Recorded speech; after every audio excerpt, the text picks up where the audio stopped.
아버지는 어디에 나가 있든지 저희가 만나는 모든 상황을 가족들과 연기하는 버릇이 있죠. 맛있는 음식 먹으면 내가 우리 아이들 데리고 꼭 다시 오겠다.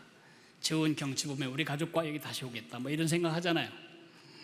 저도 지난 연구월 동안 몽골에 가면서 여러분과 함께 누리지 못한 그 경치들, 그 하늘들, 그게 늘 아쉬웠습니다. 그래도 제가 여러분들에게 꼭 보여드리고 싶어서 사진 한 장을 찍어 왔는데 보여드릴까요? 그럼 보여드리겠습니다.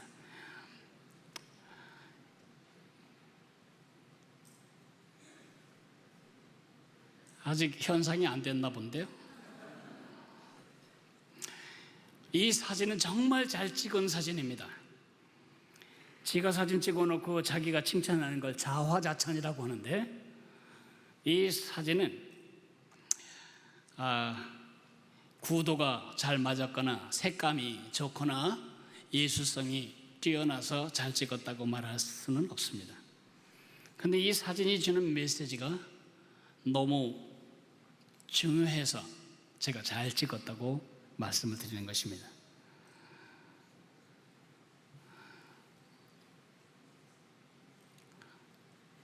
지금 사진이 현상되는데 시간이 좀 걸리나 봅니다.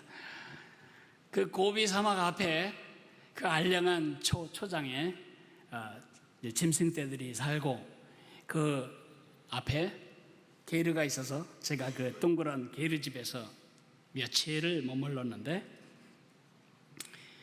낮이 되면 어디 갔는지 보이지도 않던 짐승떼들이 저녁 때 되면 다 이 자리로 모여듭니다. 제가 신세를 지고 있었던 게르는 낙타 20마리, 염소 280마리, 그리고 양 40마리를 가진 작지 않은 짐승떼를 가진 부자 유목민이었습니다. 그런데 놀라운 사실은 양과 염소가 같이 있는 것입니다. 저 앵글 안에 염소가 여러분에게 눈에 얼른 보이지만 양은 잘 보이지 않을 것 같습니다.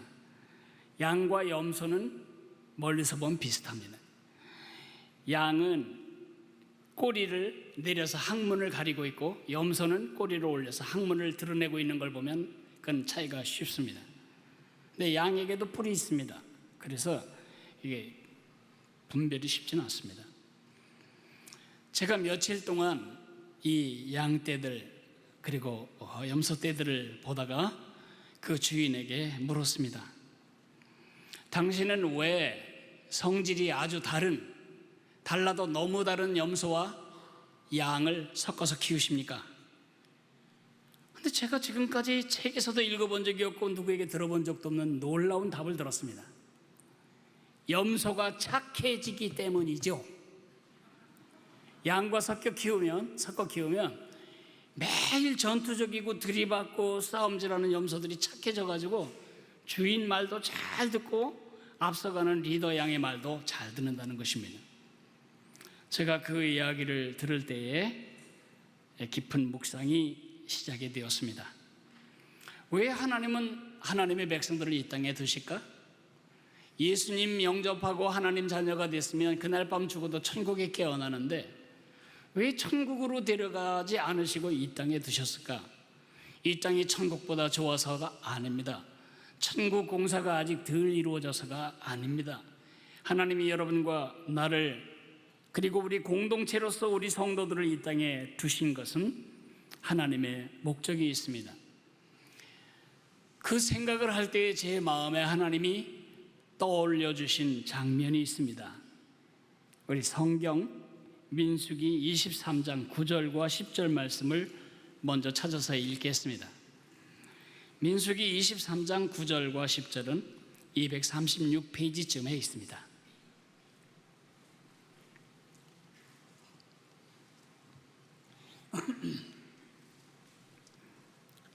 민수기 23장 8절부터 9절에서 10절까지를 같이 읽겠습니다. 내가 바위 위에서 그들을 보며 작은 산에서 그들을 바라보니 이 백성은 홀로 살 것이라. 그를 여러 민족 중에 하나로 여기지 않으리로다. 야곱의 티끌을 누가 능히 세며 이스라엘 4분의 1을 누가 능히 셀고 나는 의인의 죽음을 죽기 원하며 나의 종말이 그와 같기를 바라노라. 이 말은 발람이라고 하는 선지자가 한 말입니다. 발람이라고 하는 사람은 복채를 주면 무엇이든지 해줄 수 있는 저주 청부업자, 종교 사기꾼이었습니다. 어느 날 이 발람이 대박 나는 주문을 하나 받습니다. 왕이 직접 사신을 보내서 내 손으로 어찌해 볼 수 없는 저 이스라엘 민족 공동체를 저주해 주시오. 그러면 당신이 원하는 모든 것을 다 줄 수 있습니다. 왜 발락은 그래야 했죠? 이게 칼과 활과 창으로 어떻게 볼 수 있는 대상이 아닙니다. 어떻게 400년이나 되는 세월을 식민지 노릇을 하는데 어떻게 한 민족 공동체가 그 식민하는 그 정권에 흡수되지 아니하고 자기들의 정체성을 지키며 살겠으며 어떻게 200만이 넘는 민족이 노예 해방되듯이 단체로 이집트에서 해방될 수 있으며 이들이 어떻게 그들을 추격하는 이집트의 그 날새고 쌓아나온 기병들을 뚫고 그들의 방해를 저지를 방해하고 뚫고 나올 수 있었을까? 그리고 어떻게 앞에 가로막힌 홍해는 가르고 나왔는가?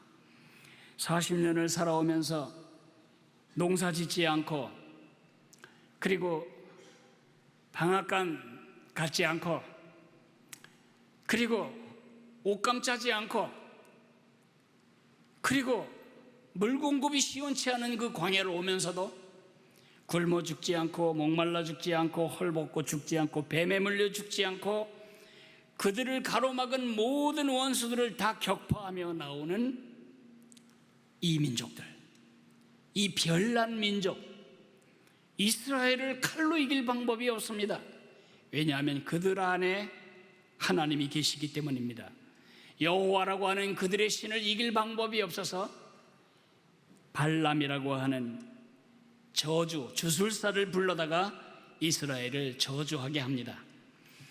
발람과 발락은 온 이스라엘이 한눈에 내려다 보이는 높은 포인트에 올라가서 그들을 내려다봅니다. 지금 발락은 마음이 급합니다. 그들을 저주해서 이스라엘의 저주가 임해서 다 죽어버리기를 원한 것입니다. 그런데 정작 발람은 자기 말이 아닌 하나님의 말씀을 거기서 대언하게 됩니다. 발람이 한 말을 여러분이 읽으셨습니다. 발람이 한 말을 아주 쉬운 말로 제가 다시 번역해 드린다면 이런 것입니다. 와, 별난 공동체다. 와, 나도 그들 중에 하나가 못 되는 게 너무 아쉽고 속상하다. 그렇게 두 마디를 하고 있는 것입니다. 우리는 어떤가요? 우리 한국교회는 한국 시민들 앞에, 국민들 앞에 진짜 특별한 사람들이다. 내가 저들 중에 있었으면 얼마나 좋겠는가? 이런 부러움과 속상함의 대상이 되고 있습니까? 그러지 못한 것 같습니다. 어떻게 하면 나와 내 공동체를 바라보는 세상의 눈에 참 별나다. 저 사람들은 우리와 다르다. 나도 저 사람처럼 살다 죽었으면 얼마나 좋을까. 이런 매력 있는 삶, 이런 매력을 창출해내는 삶, 그런 공동체를 이루기를 원하십니까? 그 답이 발람이 주었던 그 말 안에 녹아져 있습니다. 오늘 저는 세 가지로 그의 말을 여러분에게 바꾸어서 답하겠습니다. 우리가 별난 존재라는 것을 잊지 말라는 것입니다. 두 번째는 우리의 별남을 상실하지 않도록 지키라는 것이고, 세 번째는 별남을 지키기 위하여 하나님을 경외하고 서로 사랑하라는 것입니다. 별난 존재라는 사실을 잊으면 안 됩니다. 별나다는 말을 국어사전에 찾아보면 이렇게 정의되어 있습니다. 사물이나 사람이 보통 것과는 다르게 이상하다, 그럴 때 별나다라고 말한다는 것입니다. 구약의 이스라엘 백성이나 신약의 크리스천인 여러분이나 나나 우리는 별난 사람들입니다. 우리가 별난 이유는 다른 사람보다 돈이 많아서 아닙니다. 다른 사람들보다 인격이 출중해서도 아닙니다. 다른 사람들보다 훨씬 더 도덕적으로 살고 있기 때문이 아닙니다. 다른 사람들이 갖지 못한 지위를 누리고 있기 때문이 아닙니다. 우리는 라이언스 클럽도 아니고 우리는 특별한 석박사 협회 학회의 회원도 아닙니다. 우리는 그런 것 때문에 별난 것이 아닙니다. 우리가 별난 것은, 우리가 특별한 것은 우리가 하나님의 소유이기 때문입니다. 하나님은 우리 것이고 우리는 하나님의 것입니다. 우리의 소속 때문에 우리는 별난 사람이 된 것입니다. 하나님이 우리를 별나게 취급하고 계십니다. 하나님이 함께 하시는 우리를 누구도 가로막지 못합니다. 하나님이 채우시는 우리를 누구도 핍절하게 만들지 못합니다. 하나님이 지켜주시는 우리를 누구도 해치지 못합니다. 하나님이 인도하시는 우리를 누구도 감당할 수 없는 것입니다. 하나님 때문에 우리가 특별한 백성이 된 것입니다. 여러분과 내 가치가 있다면 그건 하나님 때문입니다. 여러분과 내가 다른 가치가 있다면 그것은 우리가 섬기는 하나님 때문입니다. 마귀가 우리를 건들지 못하는 것은, 솜털끝 하나 뽑지 못하는 것은 하나님이 우리의 주인이시기 때문입니다. 우리의 가치가 다른 것은 하나님 때문입니다. 우리가 다른 삶의 원리를 갖는 것 하나님 때문입니다. 우리가 다른 목적을 위해 살아가는 것 하나님 때문입니다. 우리가 선택을 할 때나 결정을 할 때 다른 기준을 갖는 것 하나님 때문입니다. 우리는 세상과 다른 시각으로 세상을 보고 하나님과 다른 세상으로 역사를 봅니다.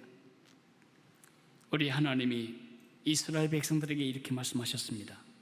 세계가 다 내게 속하였나니 너희가 내 말을 잘 듣고 내 언약을 지키면 너희는 모든 민족 중에서 내 소유가 되겠고 너희가 내게 대하여 제사장 나라가 되며 거룩한 백성이 되리라. 분석해 보면 이들 정말 형편없는 사람들입니다. 가진 게 뭐가 있고 힘은 뭐가 있고 훈련된 건 뭐가 있습니까?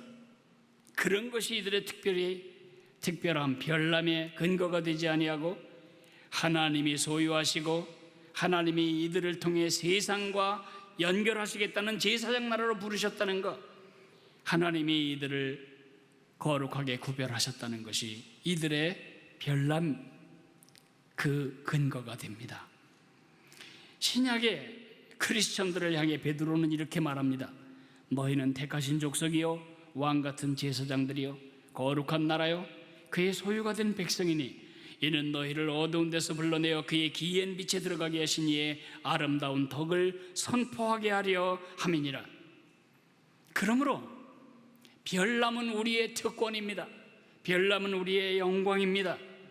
별남, 하나님이 소유하신 그 백성, 하나님이 사랑하시는 그 백성, 누구도 끊을 수 없습니다. 사도 바울은 이렇게 찬양합니다.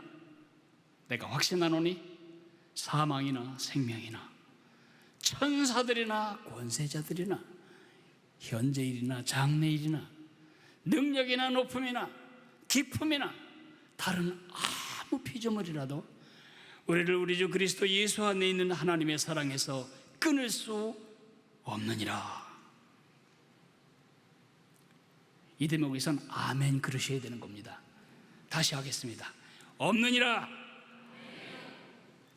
이렇게 별난 사람이 그것을 영광으로 특권으로 여기지 않고 산다는 것이 매우 특별한 현상입니다.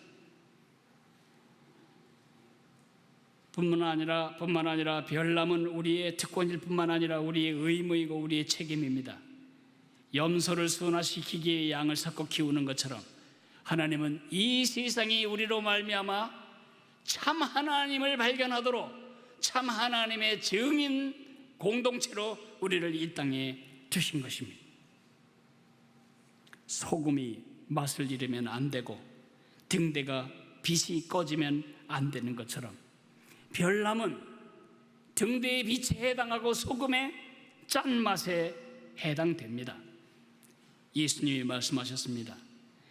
너희는 세상의 소금이니 소금이 만일 그 맛을 잃으면 무엇으로 짜게 하리요? 후에는 아무 쓸데없어 다만 밖에 버려져 사람에게 밟힐 뿐이니라. 너희는 세상의 빛이라. 산 위에 있는 동네가 숨겨지지 못할 것이요 사람이 등불을 켜서 말 아래 두지 아니하고 등경 위에 두나니 이러므로 집안 모든 사람에게 비치느니라. 이같이 너희 빛이 사람 앞에 비치게 하여 그들로 너희 착한 행실을 보고 하늘에 계신 너희 아버지께 영광을 돌리게 하라. 너희는 이 세대를 본받지 말고 오직 마음을 새롭게 함으로 변화를 받아 하나님의 선하시고 온전하신 뜻이 무엇인지 분별하라고 말씀하십니다. 이 세상엔 딱 두 종류의 신이 있을 뿐입니다. 하나는 사람이 디자인하고 사람이 만든 신입니다. 또 하나는 사람을 만드시고 사람을 디자인하신 참 하나님 여호와이십니다. 참 하나님의 구별됨이 우리를 통해 증거되고 보여지고 드러나고 표현되기를 하나님이 원해서 우리 이 땅에 두셨습니다. 그러므로 별남은 우리의 특권일 뿐만 아니라 우리의 책임이며 의무입니다. 그런데 문제가 있습니다. 우리가 그 다름을 자꾸 상실해 간다는 것입니다. 그래서 이 말씀을 통해 주님은 우리에게 도전하십니다. 별남을 상실하지 말아야 한다. 발람을 주시는 예언, 그것은 경고입니다. 별난 사람이 별남을 부담스러워하고 별남을 불편하게 생각하고 이 별남을 포기할 때 이것은 자기의 존재의 의미와 목적을 스스로 내던지는 것이 된다는 것입니다. 하나님은 계속해서 이스라엘 백성들에게 요구하셨습니다. 너희는 나에게 거룩할지어다.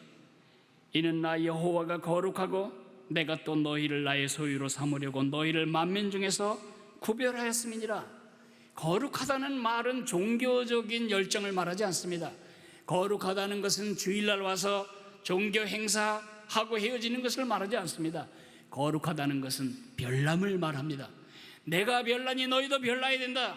내가 특별하니 너희도 특별한 삶을 살아야 한다. 로마서 전체가 그걸 말합니다. 1장부터 11장까지는 너희 특별한 백성이다. 12장부터 16장까지 그 별난 삶을 별남을 삶으로 드러내라.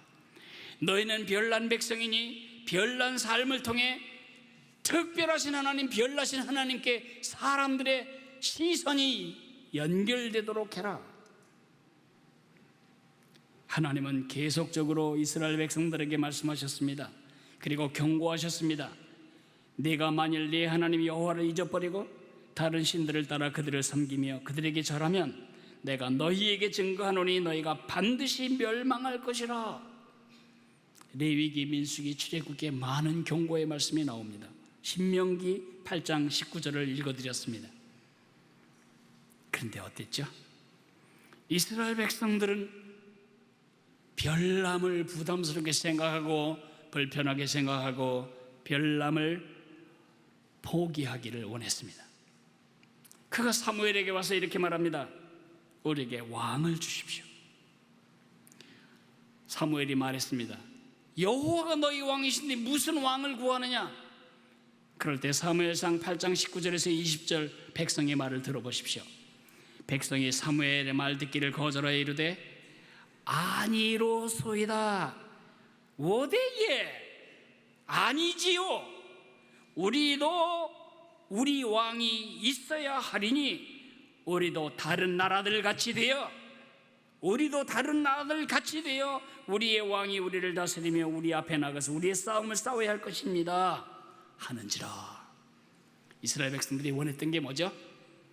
우리도 다른 나라처럼 사는 것, 왕을 세우고 그 왕이 멋있는 말을 타고 앞장서고 호를 지고 호령하고 백성들은 그를 중심으로 싸움터에도 나가고 삶을 살고 그것을 사모하고 그것을 요청하고 그것을 바란 것입니다. 다른 말로 하면 이스라엘은 별남을 싫어했습니다. 어떻게 됐죠? 에스겔서 25장 8절에 보면 이방이 이렇게 말합니다. 모압과 세일이 이르기를, 모압은 이스라엘을 계속해서 관찰해온 이스라엘 동쪽 나라입니다.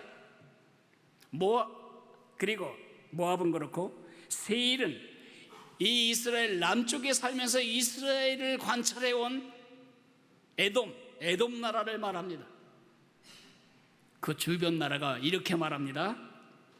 유다 족속은 모든 이방과 다름이 없다 하도다. 더 쉬운 말로 하겠습니다. 똑같네 뭐. 다른 게 하나도 없네 뭐. 그 말이 제 마음에 힘든 말입니다. 여러분들이 살아가는 삶을 바라보는 여러분의 아직 안 믿는 친척들이, 아직 안 믿는 동창들이, 아직 안 믿는 여러분의 직장 상사, 부하 직원들이 하나도 다를 거 없네. 똑같네. 일요일날 교회 갔다 왔다는 거 이외에는 나하고 하나도 다르지 않네. 가치도 똑같고 목적도 똑같고 태도도 똑같고 나하고 뭐가 달라? 그렇다면 우리는 심각한 상태에 있는 것입니다. 이들이 이렇게 맛이른 소금처럼 되어가자 하나님은 그들을 버리셨습니다. 북쪽 왕국은 아시리아에 의해 전 세계로 흩어졌고 722년 북쪽 왕국이 망한 것도 모자라 931년 BC 남쪽 유다가 586년 BC 남쪽 왕국이 다 바벨론으로 끌려가고 남은 숫자 소수만 돌아오게 됩니다. 별남을 숨기지 마십시오. 별남을 불편해하지 마십시오. 지금 이런 상황이 전개된 다음에야 유다 백성들은 그 별남을 지키는 것을 목숨처럼 생각하고 있습니다. 유대인들은 비행기 안에서도 아무 음식이나 먹지 않습니다. 꼭 할랄 음식, 제대로 된 할랄 음식을 확인하고야 먹습니다. 그들은 돼지고기를 절대 먹지 않습니다. 돼지고기의 영양 성분을 몰라서가 아닙니다. 구별되기 위해서입니다. 별남을 위해서입니다. 여러분의 별남을 숨기거나 불편해하거나 부담스러워하거나 그러지 말고 별남을 여러분의 말로, 여러분의 태도로, 여러분의 행위로, 여러분의 자식들로, 여러분의 가정으로 표현해 가야 그 별남을 상실하지 않을 수가 있습니다. 별남을 지키고 상실하지 않으려면 어떻게 해야 될까? 내 가정이, 우리 공동체가 별난 가정, 복된 가정, 그 중에 하나가 되지 못한 것을 아쉬워하고 부러워하는 별난 공동체, 복된 공동체가 되려면 어떻게 해야 될까? 두 가지를 생각해야 합니다. 저는 이 두 가지를 발람의 눈에서 발견합니다. 이스라엘 백성들 편에 생각하지 말고 발람의 눈에서 이스라엘 백성들 바라볼 때 두 가지가 떠오릅니다. 첫째는 하나님을 경외하는 것입니다. 별나다는 것은 거치장이나 거치리를 말하지 않습니다. 종교적인 외식을 말하지 않습니다. 이것은 마음의 태도입니다. 하나님을 사랑하는 것을 경외라고 말합니다. 친구를 사랑하면 우정이라고 말하고, 애인 사랑하면 애정이라고 말하고, 부모를 사랑하면 효도라고 말하고, 국가를 사랑하면 충성이라고 말하는 것처럼 하나님을 사랑하는 것을 우리는 경외라고 부릅니다. 아버지를 사랑하는 사람은 아버지를 함부로 대하지 않는 것입니다. 집안에 어른 한 분이 계셔도 집안의 조직 문화가 달라집니다. 어른이 있는 집에서 자란 아이와 어른이 없는 집에서 자란 아이는 근원적으로 다릅니다. 우리의 별남을 키워가는 길, 지키는 길은 이 마음 집안에 어른 계시다, 내 삶의 중심에 어른이 계시다. 내 가정의 중심에 어른이 계시다. 그 이름은 하나님이시다.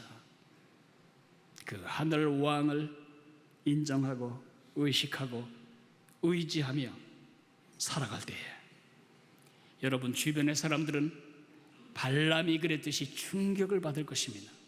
오, 달라. 뭔가 확실히 달라. 아주 다른 가치로 사네. 다른 백그라운드가 있어.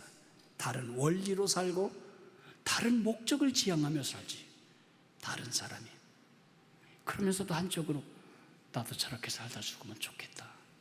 발람처럼 말할 그런 삶을 살기를 원한다면 이전보다 더, 지난주보다 더 우리 하나님을 경외하셔야 할 겁니다. 두 번째는 서로를 사랑하는 것입니다. 발람이 오늘 이 시대에 살았다면 나도 그들 중에 하나처럼 죽고 싶다 그렇게 말하지 않고 나도 이 미어캣 공동체 같은 곳에 살았으면 좋겠다 이렇게 말을 할 것입니다. 하나는 모두를 위하고 모두는 하나를 위하는 미어캣의 사랑. 발람이 충격을 받았습니다. 이스라엘 백성 공동체가 너무나 특별하고 너무나 복됐기 때문입니다. 왜 그렇죠? 애들이 사랑으로 똘똘 뭉쳐 있습니다. 착각하지 않아야 합니다. 이스라엘 백성들은 천사들 같은 사람입니까? 시기도 없고 미움도 없고 다툼도 없습니다. 없습니까? 이들이 열등감도 없고 서로 비교하거나 경쟁하지 않습니까? 서로에게 서운할 일은 단 한 번도 한 적이 없고 서로에게 괘씸한 것이 없는 사람들입니까? 내가 너보다 낫다, 내 생각이 옳고 네 생각은 그러다, 이런 판단하는 태도가 아예 없는 사람이란 뜻입니까? 그렇지 않습니다. 이들은 우리와 똑같은 사람들입니다. 우리보다 더 악질적인 사람일 수도 있습니다. 근데 하나가 되었습니다. 특별히 이들에게 깔려있는 정서적인 상처를 여러분이 이해하시면 좋겠습니다. 경상도 전라도 역사적으로 계속해서 멸시를 당하고 중앙관직에서 박탈당했던 이 나라, 그 지방색 때문에 우리가 얼마나 불필요한 국력 낭비를 하며 살아오고 있습니까? 우리나라만 그런 건 아닙니다. 이스라엘은 그보다 훨씬 더 심각한 지방색으로 나중엔 아예 나라가 둘로 갈라져서 서로 전쟁하며 싸웠습니다. 이 가족, 이 민족은 이스라엘이라고 이름 지어지지만 12지파로 구성되어 있습니다. 12지파는 12아들들의 후손들입니다. 야곱 할아버지의 12아들들이 번성해서 지파를 이룬 것입니다. 그 12아들들은 어디서 나왔습니까? 한 씨에서 나왔지만 밭은 넷에서 나왔습니다. 어머니가 다릅니다. 4명의 부인, 사랑은 받지만 자식이 없었던 라헬, 요셉과 베냐민 낳고 죽었습니다. 남편에게 사랑을 전혀 못 받고 천덕꾸러기 취급받던 언니 레아, 눈이 나빠서 잘 보지도 못하는 그 레아, 아들을 잘 낳습니다.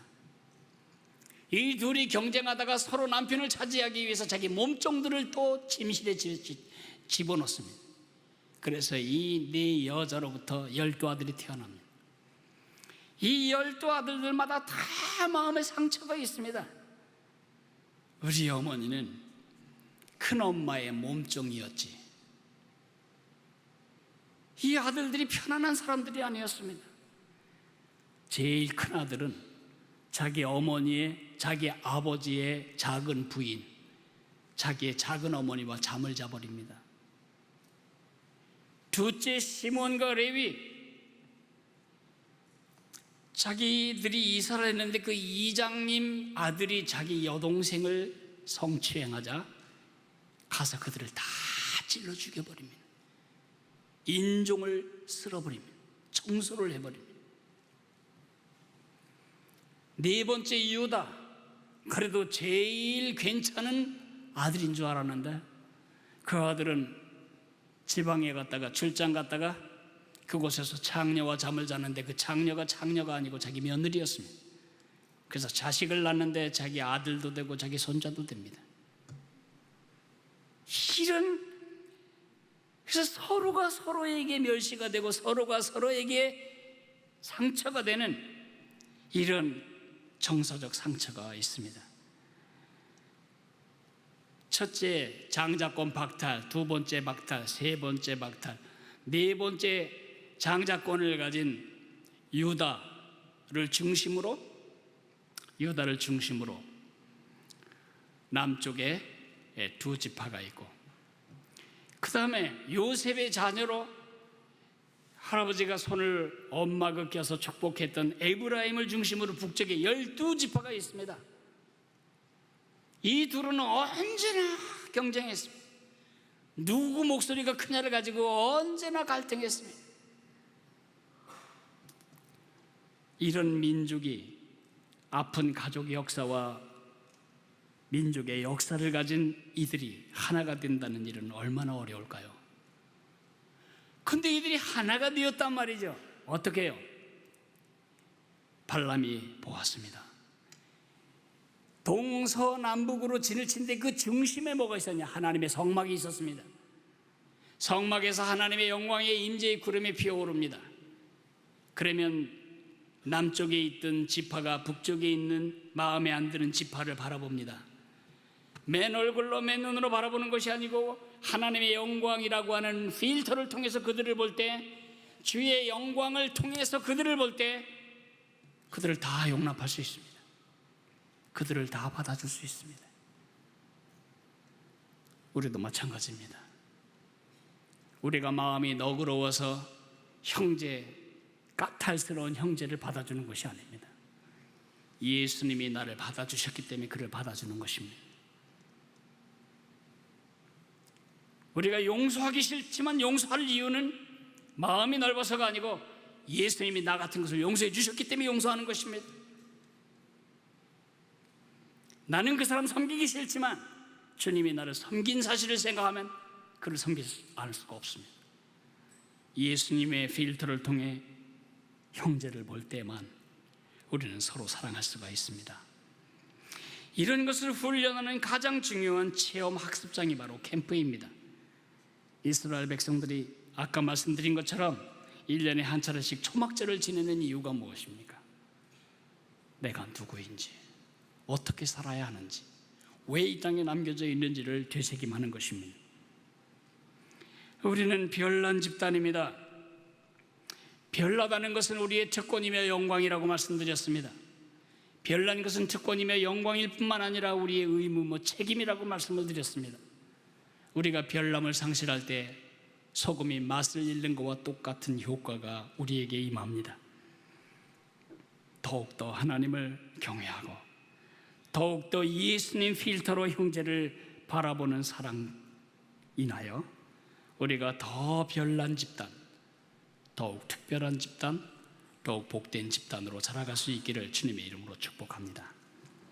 우리 다 같이 일어나서 찬송 208장을 부를까요?